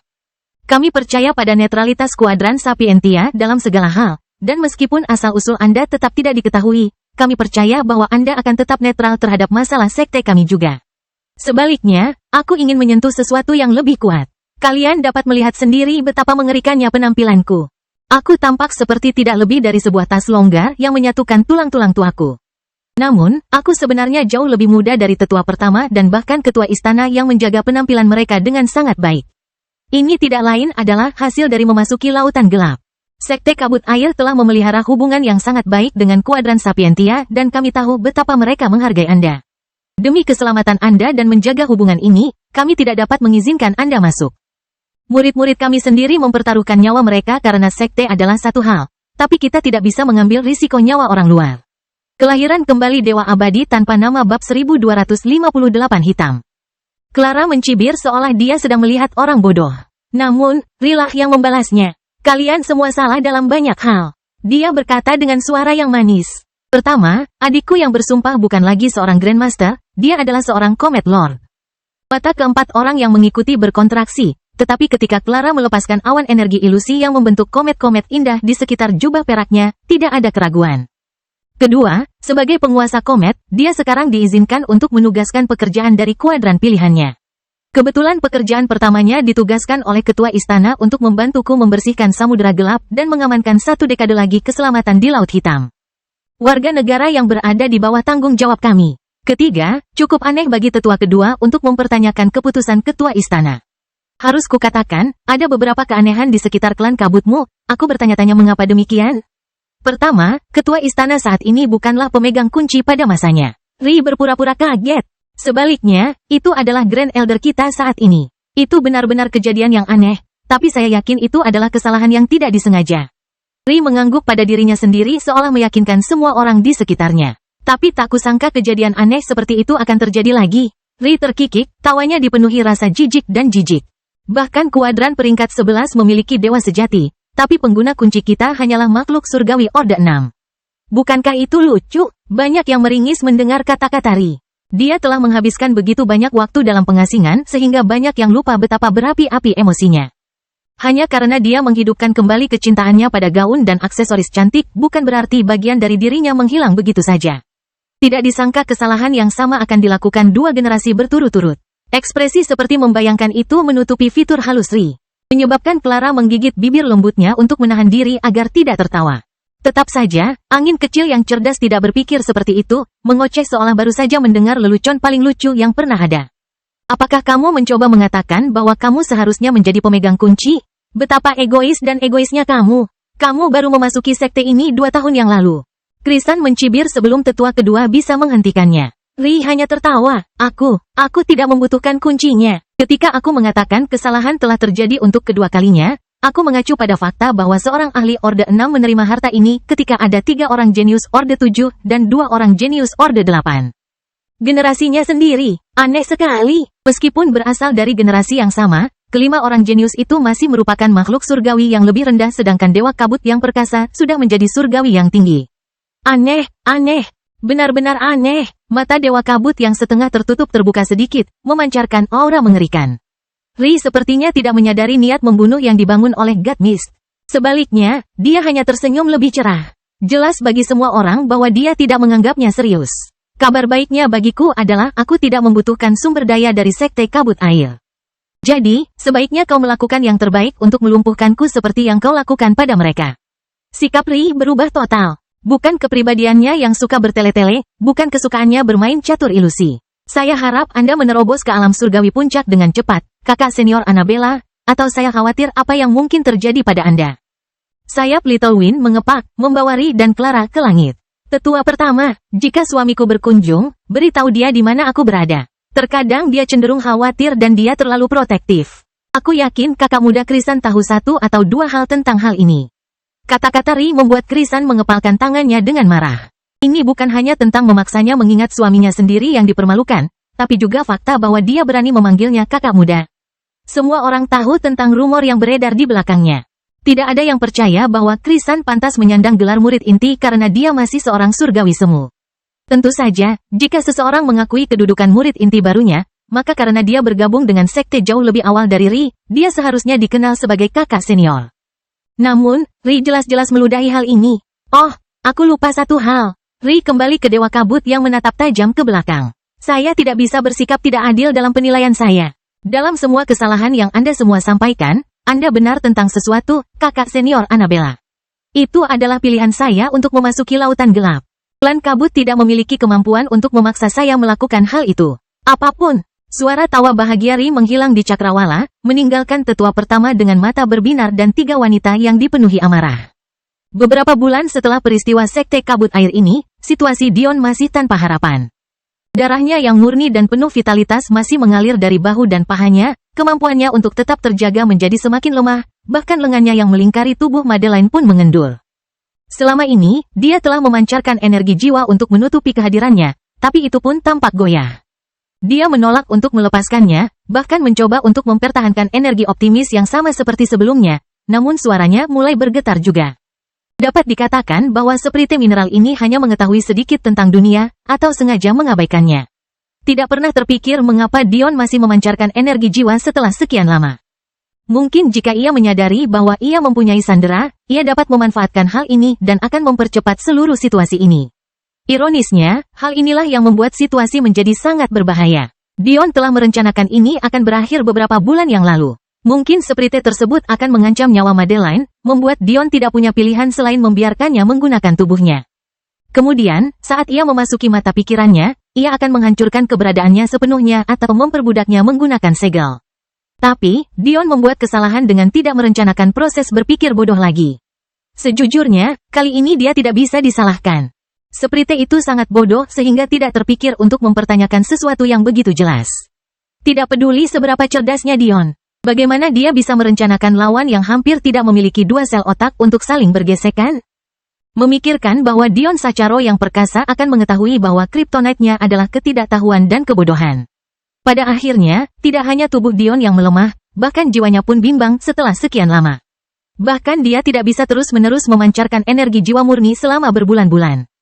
Tetap saja, ada satu keuntungan dari kebodohan seprite. Seharusnya sekarang sudah disadari bahwa dengan perhitungan kekuatan jiwa Dion, Dion tidak akan memiliki kekuatan untuk memancarkan ki seperti itu begitu lama. Fakta dia punya. Pada saat inilah seprite merasa telah menunggu cukup lama. Cahaya tak berbentuk muncul dari gumpalan logam pelangi sebelum menghilang begitu muncul, lalu muncul kembali beberapa saat kemudian. Tampaknya ia berusaha untuk berhati-hati, namun tidak mengambil tindakan pencegahan yang tepat sama sekali. Namun, terasa betapa lemahnya tubuh Dion melalui hubungannya dengan Gunung Perak. Dapat dikatakan bahwa dia tidak memiliki sedikit pun energi yang tersisa. Permainan pik abu ini berlanjut selama berjam-jam. Gumpalan cahaya yang belum berbentuk perlahan-lahan akan beringsut keluar sebelum mengalir kembali ke wadahnya. Akhirnya, ia mulai mengulangi tindakan yang sama pada skala yang lebih besar, bergegas keluar beberapa meter sebelum berlari kembali. Itu seperti anak yang belum dewasa sedang bermain game. Tampaknya negara tersebut tidak memiliki pedoman moral, dan juga tidak memahami betapa beratnya tindakan yang mereka lakukan. Ia hanya memutuskan bahwa Dion adalah orang jahat karena datang ke rumahnya. 2 hari kemudian, gumpalan cahaya itu akhirnya muncul di hadapan Dion, setelah melakukan tarian bolak-balik selama berjam-jam. Tetap saja, ia ragu-ragu, bergegas kembali ke batu pelangi dengan kecepatan yang menyilaukan yang membuat orang bertanya-tanya mengapa ia tidak menggunakan kecepatan seperti itu sejak awal. Akhirnya, setelah 1 hari terhenti, ia melonjak ke depan seperti seberkas cahaya. Sekalipun Dion sudah siap, mustahil melacak tingkat kecepatan ini. Itu adalah kecepatan yang akan menenggelamkan bahkan seorang ahli formasi Dao. Sinar cahaya melonjak ke dahi Dion, memasuki mata pikirannya dalam sekejap. Mata bagian dalam Dion tidak tampak seperti biasanya. Apa yang dulunya merupakan tanah subur dengan api merah keemasan yang terbentang sejauh mata memandang telah meredup. Sekarang, selain cahaya oranye pucat dan sakit-sakitan di lantai, tidak ada apa-apa selain warna hitam di sekelilingnya. Seperti itu baru saja berhenti melompat kegirangan untuk melaju ke depan dengan gembira dan menuju ke pusat dunia.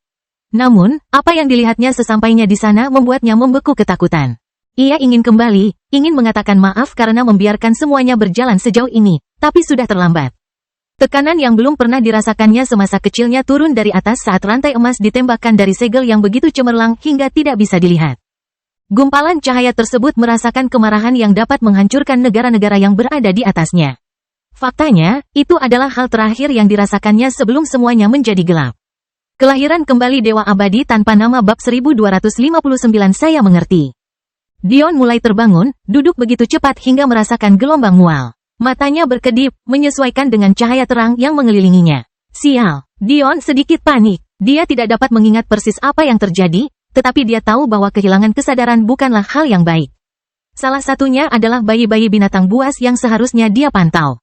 Meski mereka sudah tiada, dia tetap menganggap mereka sebagai adiknya. Lalu ada janji yang dia buat kepada murid-murid sekte Flaming Lily.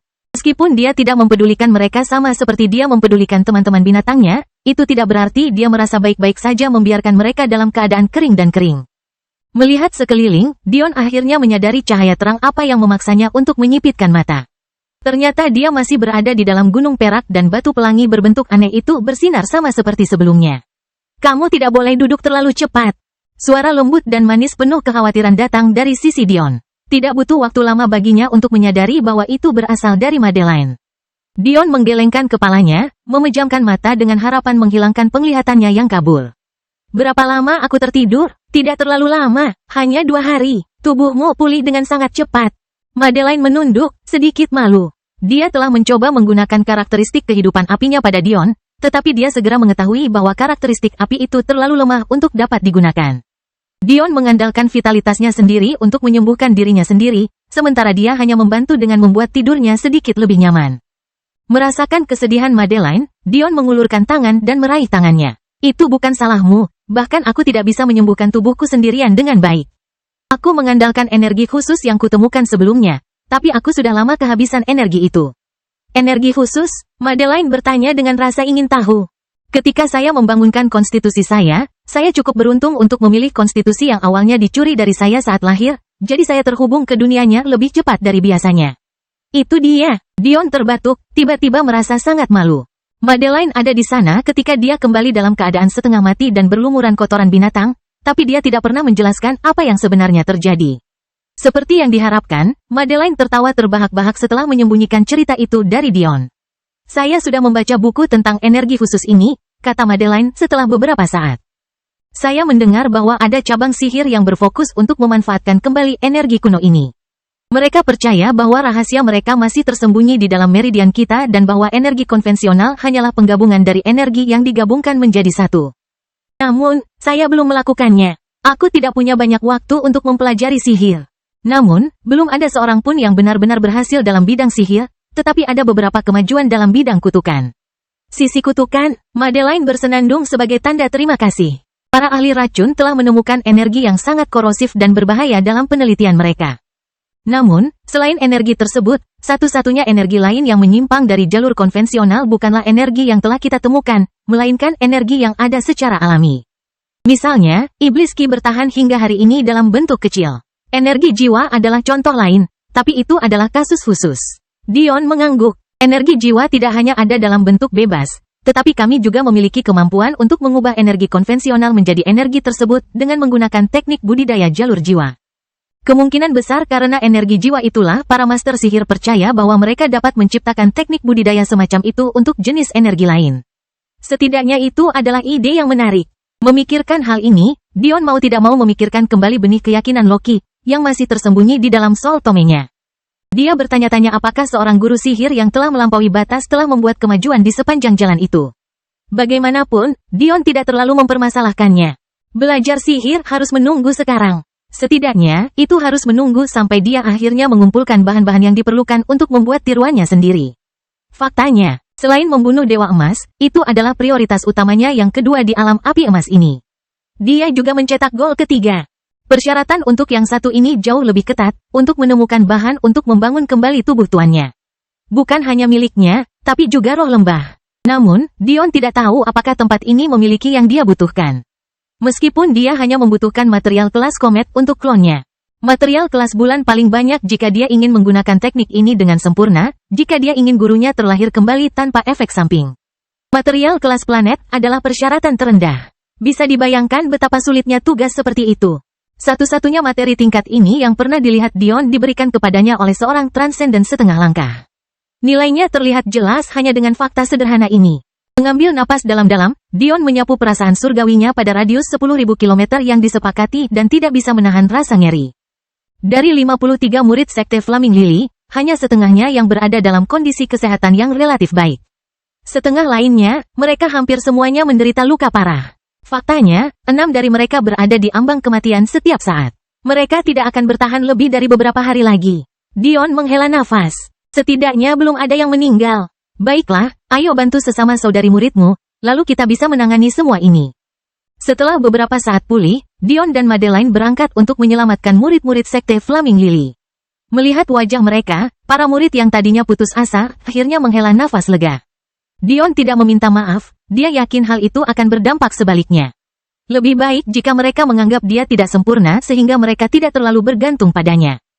Tekanan ini juga memungkinkan mereka untuk tumbuh. Meski begitu, Dion merasa menarik bahwa 6 orang yang paling terluka semuanya memiliki cerita yang sama. Tampaknya mereka telah memperhatikan kastil langit dan berusaha untuk menyerangnya. Namun, penolakan tersebut ditanggapi oleh berbagai kelompok yang mengklaim mereka. Yang satu dikendalikan oleh Persekutuan Sapientia, yang lain dikendalikan oleh Sekte Gagak Emas, dan yang terakhir adalah medan pertempuran para dewa sejati. Tidak ada yang berani memasuki yang terakhir itu kecuali para dewa puncak. Tampaknya Dewa Sejati Hydra telah menerobos ke alam surga dan melakukan pertempuran besar-besaran dengan Dewa Sejati Tatsuya. Meskipun Dewa Sejati Hydra kalah pada akhirnya, Dewa Sejati Tatsuya tidak memonopoli kastil. Sebaliknya, dia hanya mengatakan bahwa jika Anda cukup kuat untuk melewati penghalangnya, Anda bisa masuk. Tak perlu dikatakan lagi, banyak yang gagal total. Dion mengangkat alisnya. Naga sangat arogan dan tidak dapat dipercaya. Berbagi adalah kepedulian, bukanlah salah satu filosofi mereka. Tapi kemudian Dion mengerti bahwa dia mungkin menyadari bahwa dia perlu mengambil langkah mundur juga. Tidak peduli seberapa kuatnya Dewa Sejati Tatsuya, dia masih terlalu lemah untuk mengalahkan seorang surgawi puncak. Dia menyelamatkan dirinya dari rasa malu dengan membiarkan mereka yang cukup kuat memasuki kastil. Pada saat yang sama, mereka yang masuk akan menghormati statusnya sebagai Dewa Sejati dan tidak bertindak terlalu mencolok. Tentu saja, Dion tidak hanya merasakan kehadiran kastil langit ini, dia juga yakin kemungkinan ada lebih dari 3 kastil langit. Lagi pula, seberapa besar kemungkinan indera ketuhanannya, meskipun jangkauannya terbatas, akan menangkap semuanya? Ada hal lain yang lebih aneh juga. Ini bukan pertama kalinya dunia ini terbuka, namun mereka semua masih sangat bersemangat dengan kastil-kastil ini meskipun faktanya ada begitu banyak harta karun yang bisa didapat di sini. Seolah memahami pikiran Dion, Madeline terkikik. Tidak semua orang bisa melihat apapun dalam jarak 50.000 km sepertimu. Bagi mereka, tanah adalah sesuatu yang tidak diketahui, penuh dengan bahaya yang mungkin atau mungkin tidak ada imbalannya. Tapi, kastil adalah komoditas yang terkenal. Ada bahayanya, tapi mereka selalu mendapat imbalan yang serupa. Begitu, gumam Dion. Saat ini, dia dan Madeline telah selesai merawat murid-murid Sekte Flaming Lily dan sekali lagi memasuki Gunung Perak. Dion juga telah mengulurkan pikirannya terhadap bayi-bayi binatang surgawi, tetapi dia tidak mendatangi mereka. Kelahiran kembali Dewa Abadi tanpa nama bab 1260 keluhan. Hidup mereka juga bergantung pada seutas tali, tapi tidak seperti murid perempuan itu, dia harus menahan diri untuk tidak membantu mereka. Apalagi yang kamu ketahui tentang kastil? Aku tahu bahwa menuju ke sana adalah sebuah cobaan tersendiri mengingat kita tidak bisa terbang. Aku juga tahu bahwa ini hanyalah tahap pertama dari mereka. Di dalam setiap kastil, ada beberapa kunci. Setelah 1 tahun, fase berikutnya terbuka dan prosesnya berulang. Kemudian, ada fase ketiga terakhir dengan hanya 1 kastil. Legenda mengatakan bahwa kastil langit terakhir ini sangat terkait dengan Sovereign Flame. Ada hal lain juga, untuk 2 fase pertama, ada kastil yang terlihat dan tak terlihat. Fase pertama memiliki 3 kastil yang terlihat, namun fase kedua hanya memiliki 1. Kastil tak terlihat ini sepenuhnya bergantung pada keberuntungan untuk ditemukan. Dion memandang ke arah batu pelangi yang melayang di depan mereka saat dia mendengarkan Madeline. Jadi, hadiah fase terakhirnya adalah Sovereign Flame? Mungkin ya, mungkin tidak. Ini seperti hadiah untuk uji coba menara, tidak ada yang pernah memberitahu orang lain apa hadiahnya. Itu menyebabkan terlalu banyak keserakahan jadi lebih baik diam. Madeline mengikuti pandangan Dion. Apa yang akhirnya kamu lakukan dengan mineral seprite? Mata Dion berkilat dengan ekspresi marah. Aku memasukkannya ke dalam susunan penyiksaan yang sama dengan yang aku masukkan ke dalam Putri Suci dan Matriarch Nifeus. Madeline menghela nafas. Kamu terlalu pendendam. Matriarch Nifeus, aku mengerti. Tapi Putri Suci berusaha berbuat baik sementara mineral seprite pada dasarnya tidak lebih dari seorang anak kecil. Kamu mungkin benar, tapi apapun kebenarannya, jika mereka berhasil dalam apa yang ingin mereka lakukan, aku tidak akan berada di sini sekarang. Lalu apa yang akan terjadi padamu? Pada Ri, pada Clara, pada Amporae, untuk semua orang yang mengandalkanku? Dion menggelengkan kepalanya. Inilah hidup, keputusan yang kamu ambil mempunyai dampak yang berpengaruh baik kamu menginginkannya atau tidak. Madeline tersenyum ringan. Lalu bagaimana kalau kamu memanfaatkannya? Aku yakin Putri Suci memiliki pengetahuan tentang banyak hal yang berguna. Misalnya, bukankah Amporae memahami hukum tertinggi suci? Dia akan menganggapnya sangat berguna. Juga, bayangkan betapa bermanfaatnya seprite mineral. Anda tidak perlu menunggu Meiying kecil mencapai alam formasi Dao lagi karena seprite ini akan lebih dari mampu menemukan sumber daya untuk kita. Mereka sangat sensitif terhadap hal tersebut. Harta surgawi. Lihat saja sekeliling. Madeline menunjuk ke gunung di sekitar mereka. Itu sudah mengumpulkan begitu banyak kekayaan tanpa bimbingan. Dion tertawa. Dia tahu bahwa istrinya ini mengatakan hal-hal ini sehingga dia akan merasa kasihan pada mereka. Tetapi dia harus mengakui bahwa kata-katanya efektif. Tidak ada satu ons pun perkataannya yang salah. Ditambah lagi, Madeline mencoba menancapkan paku ke dalam peti mati. Aku belum pernah melihat atau mendengar mineral pelangi ini sebelumnya, dan aku yakin kamu juga mengalami hal yang sama.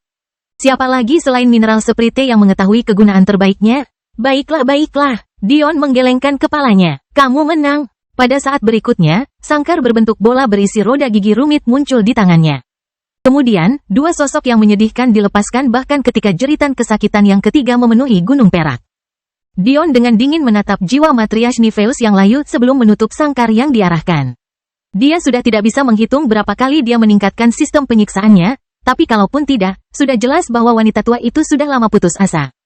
Namun yang mengejutkan, dia masih cukup sadar untuk mengenali sosok Dion.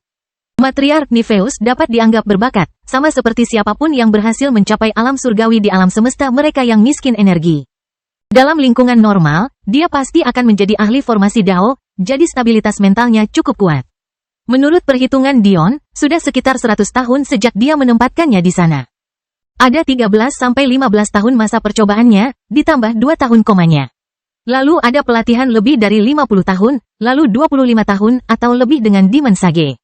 Ditambah lagi, ini menyisakan sekitar 3-5 tahun yang dihabiskan Dion di waktu luang bersama istri-istrinya dan di dalam sekte Soul Rending Peak. Mengingat Matriarch Nifeus telah hidup selama hampir 10.000 tahun, 100 tahun adalah waktu yang kecil baginya.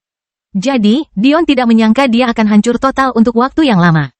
Sayangnya bagi Putri Suci, waktu yang dihabiskannya di ruang penyiksaan tidak jauh berbeda. Tapi, Dion tidak merasa kasihan padanya. Dia muncul dalam keadaan menggigil. Yang mengesankan, dia tidak melupakan bentuk aslinya, tangan dan lututnya yang begitu khas menutupi kepalanya. Meski telah disiksa begitu lama, dia tetap bertahan tanpa harapan. Dia masih memiliki misi yang harus diselesaikan, tetapi siapa yang tahu dia akan digagalkan oleh seorang anak kecil? Di sebelah kanannya, suara tangisan anak kecil berasal dari gumpalan cahaya yang merupakan mineral seprite. Meskipun baru mengalami penyiksaan selama 2 hari, kondisinya bahkan lebih buruk daripada Matriarch Nifeus. Keduanya memiliki rantai emas di sekeliling mereka, menghalangi pelarian apapun yang mungkin mereka pikirkan. Tiba-tiba, Putri Suci mendongak dengan kebingungan. Rasa sakit yang sudah biasa dia alami selama ini sebenarnya hilang. Kamu, Putri Suci mengarahkan jari halus dan ilusi ke arah Dion, penuh dengan keluhan dan kebencian. Dasar bajingan jahat, Dion memutar matanya. Bahkan setelah 100 tahun disiksa, dia tidak bisa memikirkan penghinaan yang lebih baik. Kamu beruntung aku melepaskanmu sejak awal. Jika itu terserah aku, kamu akan membusuk seumur hidupmu, kata Dion dingin. Putri Suci hampir meledak amarahnya, tetapi melihat keseriusan dalam ekspresi Dion, dia mundur sejauh yang dimungkinkan oleh rantainya. Orang jahat, dia bergumam sebelum apa yang menurut Dion adalah air mata mulai mengalir di pipinya. Karena dia hanyalah roh, mereka muncul seperti titik cahaya yang aneh, berbentuk tetesan. Kamu mengorbankan begitu banyak orang namun kamu masih sangat kejam. Kemarahan Dion berkobar. Tidak peduli betapa baik hatinya dia terhadap istrinya, masih ada sifat binatang yang dalam dan tersembunyi yang masih sulit dia kendalikan. Jika Anda bukan seseorang yang dia sayangi, dia tidak peduli metode kejam apa yang dia gunakan. Ini adalah sebagian besar alasan mengapa guru besarnya merujuknya ke klan naga kristal. Masih sangat sulit baginya untuk mengendalikan nafsu dan amarahnya. Namun, sebelum dia sempat bertindak, Madeline sudah melangkah maju. Kamu salah menuduh suamiku dan kamu hampir membunuhnya karena kesalahanmu. Aku yakin siapapun akan marah kepadamu karena hal ini, tidak peduli niat baik apa yang kamu miliki. Putri Suci tampak seperti anak kecil yang menyedihkan. Dituduh secara salah. Dia berpikir sejenak sebelum menggelengkan kepalanya kuat-kuat. Itu benar-benar mustahil. Tidak ada seorang pun yang terlahir secara alami dengan jiwa yang begitu kuat. Ditambah lagi, aku melihat puluhan ribu konstitusi mengambang di dalam dirinya. Semuanya jelas-jelas dicuri. Dengan harta karun dari 33 surga seperti tubuh roh yang menjadi kenyataan, tidak jarang konstitusi dicuri. Jelas sekali, sang putri percaya bahwa Dion adalah salah satu dari orang-orang jahat tersebut. Namun, sejujurnya, Putri Suci langsung memiliki kesan yang baik terhadap Madeline dan tidak mengerti mengapa wanita muda yang begitu murni memanggil pria jahat itu sebagai suami dengan penuh kasih sayang. Madeline menggelengkan kepalanya. Suamiku berasal dari klan yang dikucilkan dengan kejam. Beberapa saat berikutnya, Madeline melanjutkan untuk menceritakan kebenaran masalah tersebut kepada Putri Suci. Jelas sekali, ini adalah sesuatu yang Dion tidak suka membuang-buang waktunya. Ketika orang lain menyinggung perasaannya, kapan dia mau repot-repot mengatakan kebenaran? Misalnya, bahkan ketika dia dituduh melakukan pemerkosaan oleh Valet. Pernahkah dia berusaha membersihkan namanya? Tidak. Faktanya, dia membiarkan semua orang memikirkan apa yang mereka inginkan. Dia yakin masih ada beberapa orang bodoh yang masih percaya bahwa dialah yang melakukannya. Menjelaskan dirinya sendiri bukanlah gayanya. Namun Putri Suci kembali menangis setelah mendengar penjelasan Madeline. Sama seperti Madeline, dia sangat sensitif terhadap kemurnian orang lain, jadi dia tahu bahwa dia diberitahu kebenarannya. Maafkan aku minta maaf. Putri Suci mulai menangis seperti bayi, tidak mampu mengendalikan emosinya. Bahkan Dion mulai merasa tidak enak saat ini. Oke, semua masalah ini sudah berlalu. Dion melambaikan tangannya dengan acuh. Dia telah bertindak tidak proporsional seperti yang dia lakukan, jadi tidak sopan jika dia terus marah. Saat rekonsiliasi ini terjadi, mineral sprite sepenuhnya diabaikan, hanya semakin memperkuat keluhannya. Cerita bersambung. Jangan lupa share, like, komen, dan subscribe. Agar tidak ketinggalan cerita selanjutnya.